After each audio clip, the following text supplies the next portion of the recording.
ஆண்டவரும் இரட்சகருமாகிய இயேசு கிறிஸ்துவின் நாமத்தில் வாழ்த்துக்கள். இந்த நாளிலும் 2 கொரிந்தியர் 7வது அதிகாரம் 2ஆம் வசனத்திலிருந்து கடைசி வரையிலும் நாம் தியானிக்கலாம். ஒரு தேவ மனிதனுடைய அணுகுமுறை என்று சொல்லி நாம் காண முடியும். இந்த தேவ மனிதனுடைய அணுகுமுறை என்ன என்று சொன்னால், தனக்கு நேராக அநேக ஜனங்கள் வசைபாடுகிற போது தனி விமர்சனங்கள் இந்த ஊழியக்காரனை நோக்கி வரும்பொழுது அந்த நேரத்தில் சாந்தத்தோடு கூட அதை எதிர்கொள்கிறவராகவும், இரண்டாவது ஒரு சபையில் ஒரு மனிதனினுடைய தீமையை காணும் பொழுது கொஞ்சம் அந்த புளித்த மாவானது பிசைந்த முழுவதையும் சபையை முழுவதையும் ஒரு பெரிய ஆபத்துக்குள்ளாக கொண்டு சென்றுவிடுமே என்று சொல்லி அந்த பாவத்தை குறித்து அத்தனையாய் ஆவேசத்தோடு கூட எழுதுகிறவராகவும் கண்டிக்கிறவராகவும் காணப்பட்டார். இன்றைக்கு நம்முடைய வாழ்க்கையில் இன்றைக்கு அநேக நேரங்களிலே நாம் பார்க்க முடியும். அநேகர் செய்கிற பாவங்கள், அநேகர் செய்கிற தீமைகளை நாம் பார்க்கும் பொழுது கண்டிப்பதற்கு மனம் வருகிறதில்லை.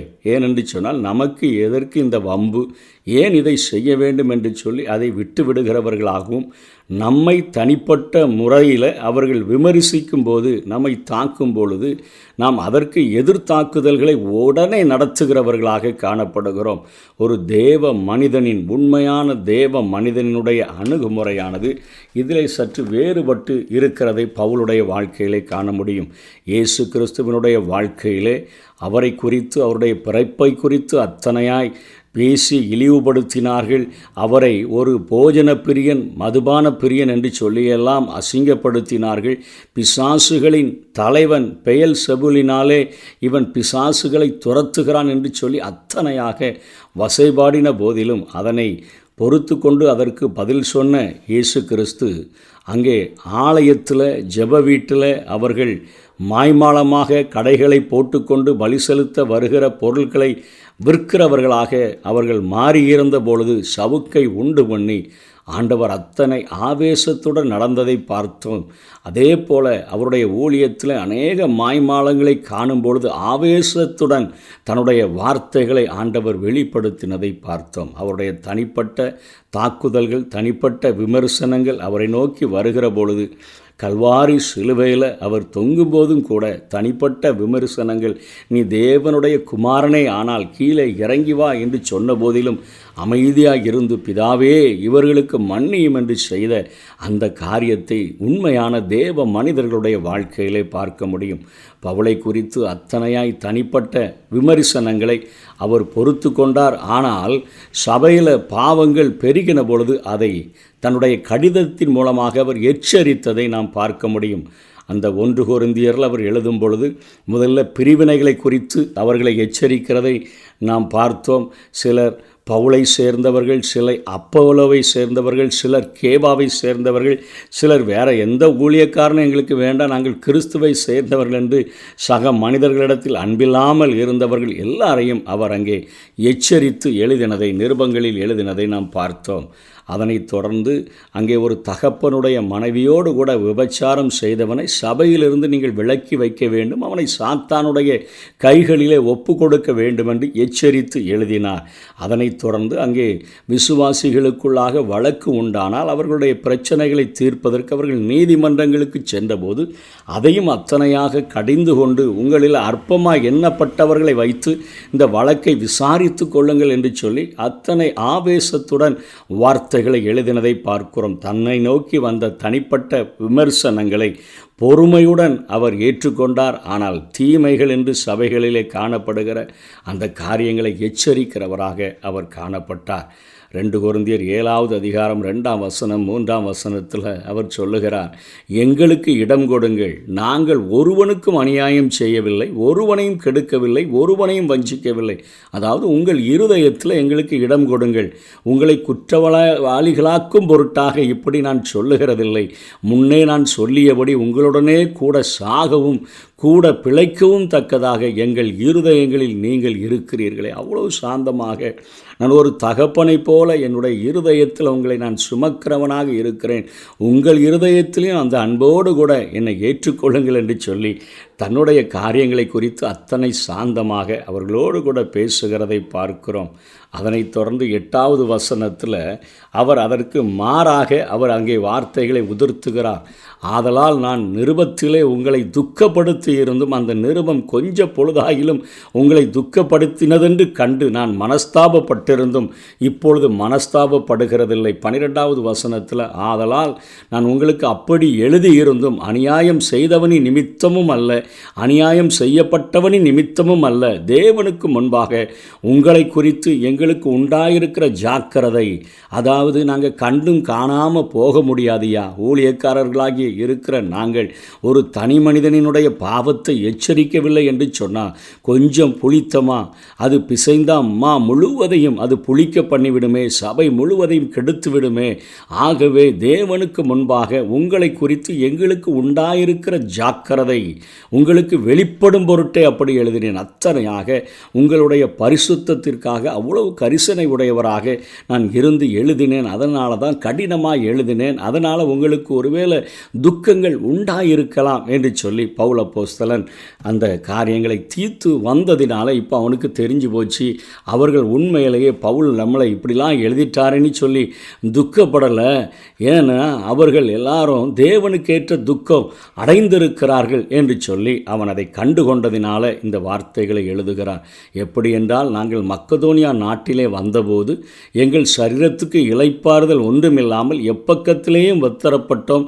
புறம்பே போராட்டங்களும் உள்ளே பயங்களும் இருந்தன. ஒரு தேவ மனுஷனாக இருந்தால் அவர் ஒரு பெரிய ஹீரோ இல்லை. எப்பக்கத்திலும் உபத்திரவப்பட்டோம் என்று சொல்லுகிறார். இளைப்பாறுதல் இல்லை என்று சொல்லுகிறார். போராட்டங்கள் புறம்பே இருந்தது, உள்ளே பயங்கள் இருந்தது. வெளிப்படையாக தன்னை குறித்து எழுதுகிறார். ஆகிலும் சிறுமைப்பட்டவர்களுக்கு ஆறுதல் செய்கிற தேவன் தீத்து வந்ததினாலே எங்களுக்கு ஆறுதல் செய்தார். நான் எழுதின நிருபம் உங்களை ரொம்ப கஷ்டப்படுத்தி நீங்கள் எல்லாரும் என்ன திட்டிகிட்டு இருப்பீங்களோன்னு நினச்சேன். ஆனால் தீத்து வந்ததினால எங்களுக்கு இப்போ ஒரு ஆறுதல் உண்டாயிருக்குது. ஏன்னா அவன் வந்ததினாலே மாத்திரமல்ல, உங்கள் வாஞ்சையையும் உங்கள் துக்கிப்பையும் என்னை பற்றி உங்களுக்கு உண்டான பக்தி வைராக்கியத்தையும் அவன் கண்டு. என் மேலே ஒரு பக்தி வைராக்கியம் உங்களுக்கு உண்டாயிற்று.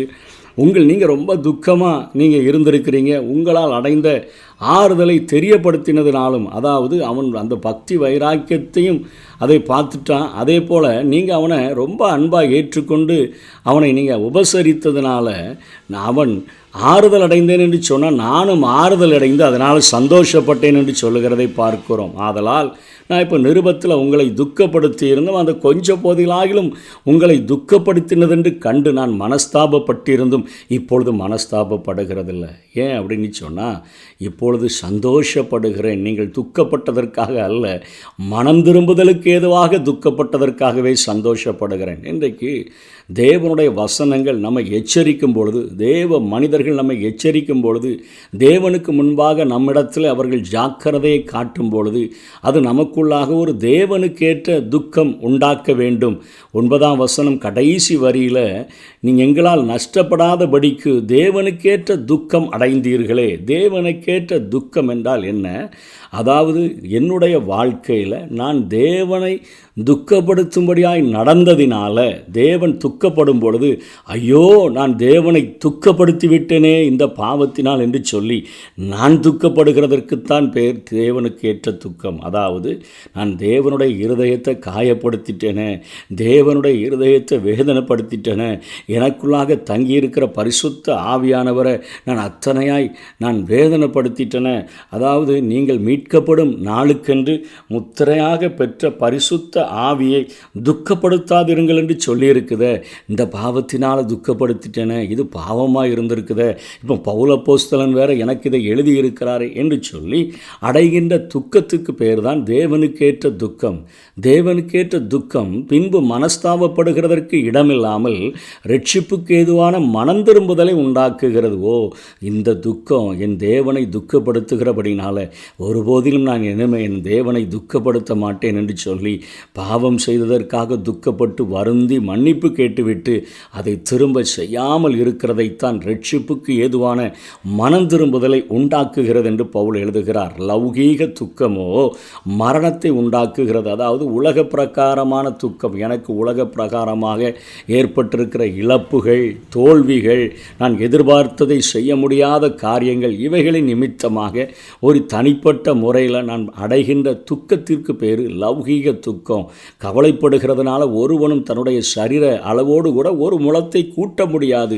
ஆகவே நாம் தனிப்பட்ட வாழ்வினுடைய தோல்விகளுக்காக, தனிப்பட்ட வாழ்வுகளினுடைய அந்த மற்றவர்களின் வசைபாடுகிற காரியங்களில் சோர்ந்து போய் இப்படி எல்லா காரியங்களிலும் உலக பிரகாரமாக என்னை யாரும் தேற்றவில்லையே, எனக்கு எதிர்ப்புகள் இருக்கிறதே என்று சொல்லி நாம் சோர்ந்து போகிறோம் என்று சொன்னால் அது மரணத்தை உண்டாக்கிவிடும் என்று பவுல் எழுதுகிறார். பாருங்கள், நீங்கள் தேவனுக்கேற்ற துக்கம் அடைந்ததுண்டே. அவ்வளவு சந்தோஷம் வந்துருச்சு. நான் எழுதுனதுனால எல்லாரும் என்னை திட்டிகிட்டு இருப்பாங்கன்னு நினச்சேன். ஆனால் தீத்து போகும்போது அவங்க சொல்லியிருக்கிறாங்க, எங்களுக்கு மனம் திரும்புதல் உண்டாயிட்டு என்று சொன்னபோது அது உங்களிடத்தில் எவ்வளவு ஜாக்கிரதையும் கடிந்து கொள்ளுதல் உங்களிடத்தில் என்னெல்லாம் உண்டாக்கி இருக்குதுன்னு பட்டியல் எடுக்கிறார். எவ்வளவு ஜாக்கிரதை, ஒவ்வொரு காரியத்தை செய்யும்போதும் இது தேவனுக்கு பிரியமா இல்லையான்னு சொல்லி பார்த்து செய்கிறீங்க. அவ்வளவு ஜாக்கிரதை உண்டாக்கிவிட்டது. குற்றம் தீர எவ்வளவு நியாயம் சொல்லுதலையும், உங்களுடைய குற்றங்கள் தீருகிறதற்கு நியாயம் சொல்லுகிற காரியங்கள் உங்களிடத்தில் நடக்க ஆரம்பித்து விட்டது. எவ்வளவு வெறுப்பு, பாவத்தின் மேலே எவ்வளவு வெறுப்பு, எவ்வளவு பயம், தேவனுக்கு முன்பாக எவ்வளவு பயத்தையும் எவ்வளவு ஆவலையும் எவ்வளவு பக்தி வைராக்கியத்தையும் எவ்வளவு கண்டிப்பையும் உண்டாக்கிற்று.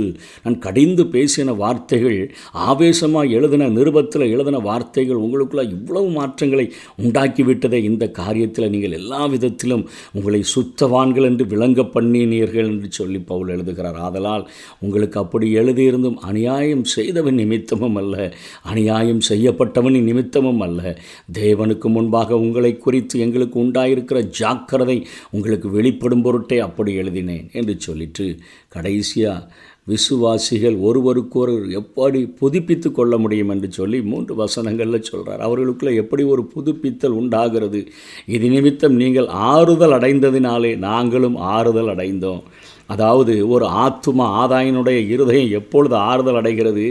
தன்னுடைய பாவங்களை விட்டு விசுவாசிகள் மனம் திரும்பி தாங்கள் சொல்லுகிற அந்த சத்தியங்களை தேவனுக்காக ஏற்றுக்கொள்ளுகிற பொழுது அங்கே ஏற்றுக்கொள்ளுகிறவர்களுக்கும் ஆறுதல், அதை சொன்ன பவுலுக்கும் பவுலுடைய கூட சேர்ந்த ஊழியர்களுக்கும் ஆறுதல்கள் உண்டாகிறது. விசேஷமாக தீத்துவினுடைய ஆவி உங்கள் அனைவராலும் ஆறுதல் அடைந்ததினாலே, அவர் அங்கே போய் தீத்து பார்க்கும்பொழுது அவரை அத்தனையாக ஏற்றுக்கொண்டு உபசரித்து நாங்கள் எந்தெந்த காரியத்திலெல்லாம் திருந்தி இருக்கிறோம் என்கிறதை அவனுக்கு காண்பித்தபடியினாலே அவனுடைய ஆவியில் ஒரு ஆறுதல் உண்டாயிருக்கிறது. அவனுக்கு உண்டான சந்தோஷத்தினால் அதிக சந்தோஷப்பட்டோம் என்று பவுல் எழுதுகிறார். இப்படி இருக்க உங்களுக்கு புகழ்ச்சியாய் நான் அவனுடைய சொன்ன யாதொன்றை குறித்தும் வெட்கப்பட மாட்டேன். நாங்கள் சகலத்தையும் உங்களுக்கு சத்தியமாய் சொன்னது போல, அதாவது உங்கள் மேலே நான் ஜாக்கிரதையாக இருந்து சகலத்தையும் சத்தியமாய் சொன்னது போல தீத்துவுடனே நாங்கள் உங்களுக்கு புகழ்ச்சியாக சொன்னதும் சத்தியமாக விளங்கிட்ட. இத்தனை அவர்கள் ஏற்றுக்கொண்டு எவ்வளோ பொறுமையாக மனம் திரும்பியிருக்காங்க பாருங்கன்னு சொல்லி உங்களுக்கு புகழ்ச்சியாக சொன்னதும் உண்மையாக விளங்கிற்றே என்று எழுதுகிறார். மேலும் நீங்கள் எல்லாரும் கட்டளைகளுக்கு அமைந்து பயத்தோடும் நடுக்கத்தோடும் தன்னை ஏற்றுக்கொண்டதை அவன் நினைக்கையில் அவனுடைய உள்ளம் உங்களை பற்றி அதிக அன்பாக இருக்கிறது. உங்கள் எல்லாருக்கும் இருதயத்தில் இடம் வச்சுட்டான், இடத்தை ஏற்படுத்தி விட்டான் என்று சொல்லுகிறார். நான் உங்களை இருதயத்தில் சுமக்கிறது போல அங்கே தீத்துவும் சுமக்க ஆரம்பித்து விட்டான் என்று சொன்னால், நீங்கள் எல்லாரும் கட்டளைக்கு அமைந்து கீழ்ப்படிந்து பயத்தோடும் நடுக்கத்தோடும் தன்னை ஏற்றுக்கொண்டதை அவன் நினைக்கையில், ஆகையால் எல்லா விதத்திலும் உங்களை குறித்து எனக்கு திட நம்பிக்கை உண்டாயிருக்கிறது என்று சந்தோஷப்படுகிறேன். ஒரு ஆத்தும ஆதாயனுடைய உண்மையான சந்தோஷம் உங்களுக்குள்ள எல்லா விதத்திலையும் நீங்கள் மனம் திரும்புதலுக்கு பிரயாசப்படுகிறபடினால அதை பார்க்கும் பொழுது இவர்கள் எல்லாரும் ஒரு மணவாளனுக்கு ஏற்ற ஒரு கற்புள்ள ஒரு சபையாக, கன்னிகையாக இவர்கள் மாறிவிடுவார்கள் என்கிறதை நினைக்கும் போதெல்லாம், இவர்கள் வருகையில் கைவிடப்பட்டு போகிறதில்லை என்பதையெல்லாம் நினைக்கும் பொழுது எனக்கு உங்களை குறித்து ஒரு திட நம்பிக்கை உண்டாயிருக்கிறபடினால நான் சந்தோஷப்படுகிறேன். இதுதான் ஒவ்வொரு ஊழியக்காரர்களும் ஒருவருக்கொருவர் புதுப்பித்து கொள்ளுகிற காரியம். ஒவ்வொருவருடைய மனம் திரும்புதல்களை பார்க்கும் பொழுது, கொடுக்கப்படுகிற சத்தியங்களை அவர்கள் கடைபிடிக்கிறதை பார்க்கும் பொழுது தங்களுடைய உள்ளே இருதயத்தில் அத்தனை சந்தோஷம், அத்தனை ஆறுதல், அத்தனை அவர்கள் மேலே ஒரு அன்பு உண்டாகிறது என்று பவுலப்போஸ்தலன் எழுதுகிறார்.